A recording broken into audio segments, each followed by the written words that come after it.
Oh shit, bro. It looks like we're gonna be doing Guild War Quickie shit. I'm just like so excited, bro. Okay, no, I'm not gonna do this shit to you like throughout the entire Guild War. I think you guys would all kill me. But either way, hey, let's take a quick look-see here. So we're fighting Conqueror Lilias, Navy Captain Landy, and Lionheart Cermia. Oh, scratch that. We're fighting Conqueror Lilias and Lionheart Cermia. So, basically, any chance you really get that you have an amazing opportunity, hey, Conqueror Lilias. Conqueror Lilias is an annoying piece of shit. Gonna use S3, S2. Okay, cool, Moon Bunny. Hey, free skill null, free immunity, and it also, if you are, you know, not retarded like me, you'll have a faster Moon Bunny, then you can give yourself attack buff on your Arunkas. Or you could possibly have an attack boot on your Arunka. Now, whatevs, we going ahead and we killed that Navy Captain Landy anyway because we're just fucking cool like that. So now we've had a whole bunch of oh so wonderful fun shit happen to us. In fact, we dual attacked almost immediately on the Lionheart Cermia. Luckily for us, we had a skill null. So because of that, we tank that hit, we get lots in cooldown reduction on Dark Corvus, we eventually kill the Conqueror Lilias with Arunka, and then we kill the Lionheart with Dark Corvus. Bam! So now here's probably one of my favorite matches that I pretty rarely lose this, but it's Ran, Summertime Iseria, and Apocalypse Ravi. Oh wait, I mean Ran and Apocalypse Ravi, because basically anytime you go in with a Celine comp into a Summertime Iseria, and you don't have something like, say, Senya there or anything of that nature, if you're rocking the EE for it, for your Celine, you will go into that Summertime Iseria, and if the Summertime Iseria ain't thick, that bitch is dead. So that's pretty much the way in which, you know, turn one works. And now you basically just have free reign to do whatever you want. The only thing at this point that can possibly really go wrong is if the Ran is on RNL and the Ran just so happens to 2311 you.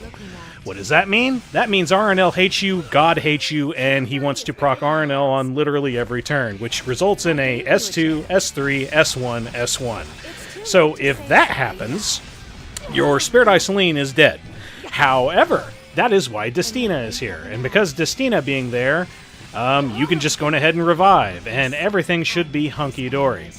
So, with that being said, we're pretty much done with this matchup here, because Spirit Eye Celine auto-solos Apocalypse Ravi. Ran basically killed himself by hitting Spirit Eye Celine when she had possession buff up, and Celine just kind of did the other stuff. Now, let's talk about this cancer. So, what are we watching here real quick? We're watching Nahkwol defy the odds and do some straight-up fucking illegal shit. So, we had crit resist on a Senya that is 50% and 50% being 100%, which means the only way she was able to crit me was that she hit Senya with a 15% greater, elemental greater chance, whatever the fuck it's called. So I basically got 15%ed there. And then she crit me again, which is why I didn't see any barriers show up. And then Jacko crit Senya again. So, gee, I wonder why I don't like using Senya nowadays, because this shit just never fucking works. However, thankfully for us, Navy Captain Landy is so fucking goddamn broken, we don't have to worry about doing things like being smart and using crit resist and all this other weird stupid planning or whatever. Bam, just hit S1 and fucking win. Man, this game's great. So, now, let's go into this fight right here. So this is actually pretty interesting because I had to rewatch this fight quite a few times just to even see, whoa, was I gear gapping or was I really doing this much damage? Turns out, I was really doing this much damage. So, we have two units on our team, Alencia and Magic Scholar Doris. Both of these units can provide Death Buff. Death Buff is absolutely huge for Abyssal Yufine.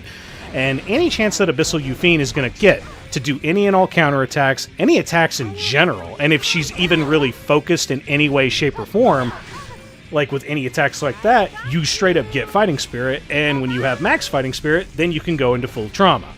Now, it doesn't look like it's really crazy yet. If anything, I think, I'm actually thinking to myself, oh fuck, did I fuck myself? Because I'm not doing enough damage. Thankfully, this whole team doesn't have any F-res, so we're able to at least land Death Breaks.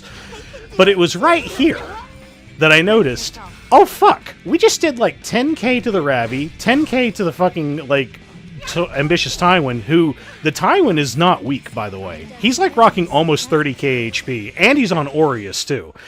So I go for my chance right here, thinking like, wow, so they're actually a lot lower than I thought they were. And I managed to kill the Apocalypse Ravi here. I see the Tywin's almost dead. I go for it there. And now all that's left is ae-KARINA. She's already blown her load with like her S2 shenanigans because we did a lot of damage to the other units. She has no F-res. And we're able to just kind of go into her for free right there. Yo, bro. Abyssal Yufine. Mad fucking good. Now, all of this oh-so-wonderful smart gameplay, get ready to see some just straight-up, hey, cool, I just outlucked the game. So what I decided to do here is, oh, hey, cool, it's Nahkwol again. However, don't do what you're seeing here. The reason why is because if your Arbiter Vildred is going to be taking the brunt of the damage, aka he has the least amount of defense, you know, shit like that, he has a very high chance of being sealed by the Nahkwol. And if your Arbiter Vildred is sealed by Nahkwol, you, sir, are straight up fucked. Because that is your revive. If you lose that, well, you're not coming back. So we 15% on our end, and we just so happen to win. Yay. However, it's not over yet, because basically every bad play we could have ever made happens. So, Mercedes was here, did literally nothing, and now it's time for Kayron to take a turn. Thankfully for us, we have immortality on 1 HP. So, we're able to use this time, use the S3, go into a unit, we'll pick Nahkwol, kill the Nahkwol, and now we have 1 extra turn of immortality because we killed with S3. Thankfully for us, even though we missed here, we did just enough damage to kill the Luna, and if that didn't kill, the Arbiter Vildred would have killed her instead.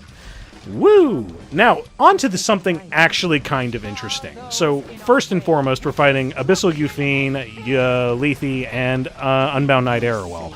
So, what we're going to do is we're going to bring Conqueror Lilias strictly for the Vigor. Now that we have Vigor, that is a guaranteed 100% I don't give a fuck defense break. That will always happen if you have Vigor on Ken, and it feels pretty damn good. And we also brought Savior Adin with us because we're rocking Sword of Cycling Seasons, just in case turn order got really, really screwy. And if the Abyssal Yufine was on Holy Sack, which I was very surprised she wasn't. She was on, I believe, Mature Sunglasses. So because of that, everything's really working fine. So, like, straight up, what I was anticipating to happen was the Lethe was going to go first. That did not happen. And because she didn't go first, then we didn't have the opportunity to dodge with Savior Adin.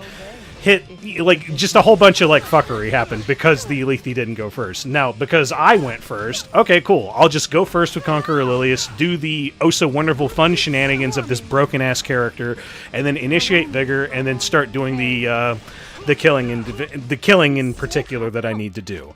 So, now that Abyssal Yufine's gone, all we had left that was really a threat was Lethe. But Lethe is only going to go into Ken. And this Lethe wasn't rocking enough HP to really do effective damage to my Ken. Like, straight up, your Lethe not doing, like, more than 19k damage, like, on a red unit, because that's element advantage. That's more damage. Get some more HP, bro. That's all I really have to tell you. And right here, because we have Vigor, and we didn't die, we have access to S2 again. That's free, guaranteed, don't give a fuck defense break, and Savior Adin is our damage dealer. Shazam! They is dead. And ladies and gentlemen, it's been almost 9 minutes, and the fight is already over. Yay! So one thing in particular that I wasn't able to get into, that I had here was, straight up, a lot of this was stupid fucking luck. Like, one, I was really unlucky during the Senya fight, but then I got really, really lucky during the second Nahkwol fight. But the one thing in particular that I kind of had an epiphany about is when it comes to fighting Nahkwol, I'm like, what the fuck am I doing whenever I was watching this? I was like, why don't I just fight this shit with dodge? Because, like, the only other real solution that you have when you're fighting Nahkwol is you pretty much just have to tank her bullshit, or you have to somehow F-res her. And straight up, if you're like a true blue support and you're going to be doing, support-based shenanigans that are effectiveness related, you're probably going into some like 150 or 200 shit, so the odds of you F-resing that are kind of bad. So, fuck it. Let's just try to go for straight up, balls to the wall, dodge. And that's probably what I'm going to try and do next time. I mean, I have a ASCAT that's built. I have a couple of just dodge units built. Fuck it. Why not? We'll go ahead and give that a shot. And I'm thinking that'll probably work. And another thing, it didn't happen in this video, but I saw, like, Imsu doing this, actually, just a little while ago. He was fighting an Urban Shadow Shu not too long ago, and I can't believe I didn't think of this, because I have a Solitaria built. Why the fuck didn't I just use Solitaria to fight that shit? I don't know. Turns out I'm just fucking retarded. Happens. Because, like, if you have Solitaria going into that, well, you don't ever have to worry about her stupid bullshit. Sure, bzz will still hurt a little bit, but you're never going to have to deal with the big honking injury damage that a full focus Shu would do, and, well, that's all she wrote. But either way, boys, I rather hope you enjoyed this extremely short Guild War. I certainly did. Hopefully, Friday will be oh so wonderful fun times and shenanigans, and we will have fun there. I completely forgot today's Wednesday. Holy fuck. I hate Wednesdays, man. And hey, man, if you like this video, please leave a like. If you want to see more of my content, go ahead and hit subscribe. Later.